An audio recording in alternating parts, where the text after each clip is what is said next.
বিসমিল্লাহির রহমানির রহিম। আসসালামু আলাইকুম। সমস্ত প্রশংসা আল্লাহর, যিনি আমাদেরকে সৃষ্টি করেছেন এবং সুস্থতা রাখছেন। আজকে আসলে অনেক খুশি, কারণ আমি আমার এই 5-6 বছর ক্যারিয়ারে প্লাস্টারের পরবর্তী ফিজিওথেরাপি নিয়ে যে কয়জন রোগী সুস্থ হয়েছে, এর মধ্যে সব থেকে কম সময়ে একজন রোগী আলহামদুলিল্লাহ আল্লাহ মাফ করছে। তো এই রোগীটা মাত্র 6 সেশন ফিজিওথেরাপি নিয়ে আলহামদুলিল্লাহ হাত এখন মানে বাঁকা হাত এখন আলহামদুলিল্লাহ সোজা হয়ে গেছে।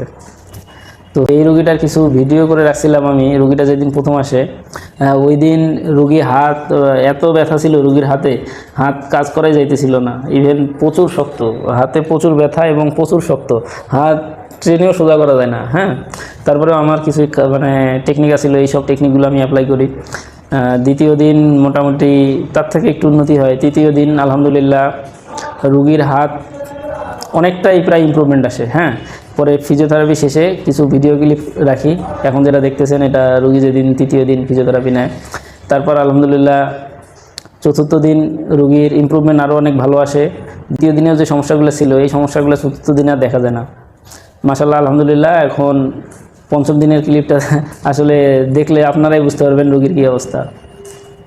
সমস্ত প্রশংসা আসলে আল্লাহর, আমরা আসলে কিছু করি না, সমস্ত কিছু নিয়ে। এই জন্যই আপনাদের কাছে একটা রিকোয়েস্ট থাকবে, যে কোনো প্লাস্টার খোলার পরপরেই একজন ফিজিওথেরাপিস্টের আন্ডারে কিছুদিন থাকার জন্য। শরীরের ওই অংশটার কার্যক্ষমতা ইনশাআল্লাহ ফিরে আসবে।